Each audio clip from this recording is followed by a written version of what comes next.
அஸ்ஸலாமு அலைக்கும் வரஹ்மத்துல்லாஹி வபரகாத்துஹு. அளவற்ற அருளாளனும் நிகரற்ற அன்புடையனுமாகிய அல்லாஹ்வின் திருப்பெயரால் தூங்குகின்றேன். கற்றுக்கொள்வோம், கடைப்பிடிப்போம். தினம் ஒரு தகவல் எண் 1031. தலைப்பு இறை தூதர்கள் தொடர் 99.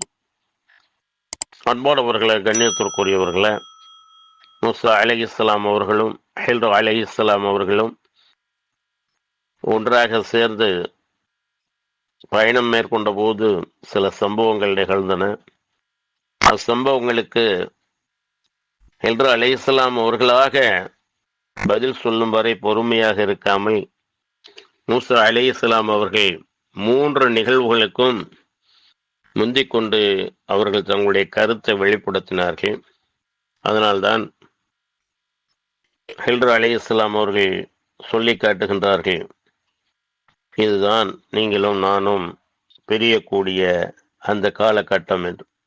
قال هذا فراق بيني وبينك سأنبئك بتعويل ما لم تستطع عليه صبرا. இதுதான் எனக்கும் உமக்கும் இடையே பிரிவுக்குரிய நேரம். எதை பற்றி நீர் பொறுமையாக இருக்க முடியவில்லையோ அதன் விளக்கத்தையும் இப்பொழுதே உமக்கு திட்டமாக அறிவித்து விடுகிறேன் என்று அவர் கூறினார். அம்மா ஸஃபீனத்து ஃபகானத் லிமஸாகீன يعملون في البحر فأردت أن أعيبها وكان وراءهم ملك يأخذ كل سفينة غصبا. அம்மரக்கலம் கப்பல் கடலில் வேலை செய்யும் ஏழைகள் சிலருக்கு சொந்தமானது. எனவே நான் அதை ஓட்டையிட்டு பழுதாக்க விரும்பினேன். ஏனெனில் அவர்களுக்கு பின்னால் கொடுங்கோலனான ஒரு அரசன் இருந்தான். அவன் பழுதில்லா மரக்கலங்களை எல்லாம் பலவந்தமாக அவன் சொந்தமாக்கி கொண்டான். ஆக அந்த ஏழைகளுக்கு அந்த மரக்கலம் அவர்களிடமே இருக்க வேண்டும். அந்த அரசன் பார்த்ததும் அவன் இது உடைந்த மரக்கலம், பழுதான மரக்கலம் என்று விட்டு செல்ல வேண்டும் என்பதற்காக அதை செய்தேன் என்றார்கள். அடுத்து அந்த சிறுவனுடைய தாய் தந்தையர் இருவரும் மூமின்களாக இருந்தார்கள், இறை நம்பிக்கையாளர்களாக இருந்தார்கள். அவன் வாலிபனாகி அவ்விருவரையும் வழிகேட்டிலும் குபிரிலும் சேர்த்து விடுவான் என்று நாம் பயந்தோம். இன்னும் அவ்விருவருக்கும் பரிசுத்தத்திலும் பெற்றோரிடம் அன்பு செலுத்துவதிலும் சிறந்திருக்கக்கூடிய ஒரு மகனை அவ்விருவருடைய இறைவன் கொலையின்றவனுக்கு பகரமாக கொலையின்றவனுக்கு பதிலாக கொடுப்பதை நாம் விரும்பினோம். ஆகவே அவனை நாம் கொன்றோம். இனி நான் நிமிர்த்து வைத்த அந்த சுவர் அந்த பட்டணத்தில் உள்ள அனாதை சிறுவர் இருவருக்குரியது. அதன் அடியில் அவ்விருவருக்கும் சொந்தமான புதையல் இருக்கிறது. அவ்விருவருடைய தந்தை சாலிஹான நல்ல மனிதராக இருந்தார். எனவே அவ்விருவரும் தக்க பிராயம் அடைந்த பிறகு தம்முடைய அந்த செல்வத்தை வெளிப்படுத்தி எடுத்துக்கொள்ள வேண்டும் என உம்முடைய இறைவன் நாடினான். இவையெல்லாம் உம்முடைய இறைவனுடைய ரஹ்மத்தில் நின்றும் உள்ளவை. என் விருப்பப்படியோ அல்லது வெறுப்பின்படியோ எந்த காரியத்தையும் செய்யவில்லை.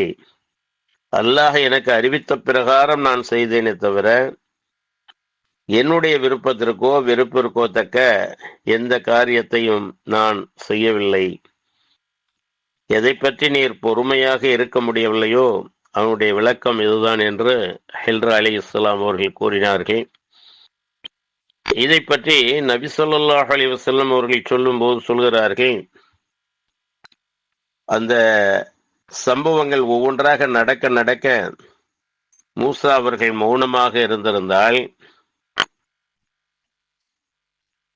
சற்று பொறுமையாக இருந்திருந்தால் அவ்விருவரின் விஷயங்களிலிருந்தும் நமக்கு நிறைய வரலாறு கூறப்பட்டிருக்கும். அல்லாஹ் மூசாவிற்கு அருள் புரிவானாக என்று நபி ஸல்லல்லாஹு அலைஹி வஸல்லம் அவர்கள் கூறினார்கள் என சயீத் இப்னு ஜுபர் ரலியல்லாஹு அன்ஹு அவர்கள் அறிவிக்கக்கூடிய செய்தி ஸஹீஹுல் புகாரியில 122வது ஹதீஸாக பதிவு செய்யப்பட்டிருக்கிறது. ஆக எந்த ஒரு ஆற்றல் மிக்க அறிஞராக இருந்தாலும், இறை தூதராகவே இருந்தாலும், அல்லாஹ் வழங்கிய இல்மை ஞானத்தை அவர் அதிகம் பெற்றிருந்தாலும் அவர் என்ன சொல்ல வேண்டும்? பேரறிஞர் யார் என்று கேட்கப்பட்ட கேள்விக்கு முழுமையாக அறிந்தவன் அல்லாஹ், எனக்கு கொடுக்கப்பட்ட இல்ம் குறைவானது. எந்த அளவுக்கு குறைவானது என்பதை சுட்டி காட்டுவதற்காக ஹில்ரா அலைஹிஸ்ஸலாம் அவர்கள் கடலிலே கப்பலிலே சென்று கொண்டிருக்கும் போது ஒரு சிட்டுக்குருவி தன்னுடைய தாகத்தை தணிக்க கொஞ்சம் நீர் எடுத்து அருந்தியது. இதுபோல்தான் எனக்கும் உங்களுக்கும் அனைவருக்கும் கொடுக்கப்பட்ட இல்ம் ஞானம் என்று கடல் எப்படி நிரப்பமாக இருக்கிறதோ அப்படி நிரப்பமானவனாக ஞானமிக்கவனாக அல்லாஹ் இருக்கின்றான். நமக்கு கொடுக்கப்பட்டது இவ்வளவுதான் என்று ஹில்ரா அலைஹிஸ்ஸலாம் அவர்கள் கூறினார்கள். ஆக இதன் மூலம் சில படிப்பினைகளை மூசா அலைஹிஸ்ஸலாம் அவர்கள் பெற்றுக்கொண்டார்கள். இன்னும் வரும் இன்ஷா அல்லாஹ். வாஹிர் தஅவானா அல்ஹம்துலில்லாஹி ரப்பில் ஆலமீன். அஸ்ஸலாமு அலைக்கும் வரஹ்மத்துல்லாஹி வபரகாத்துஹு.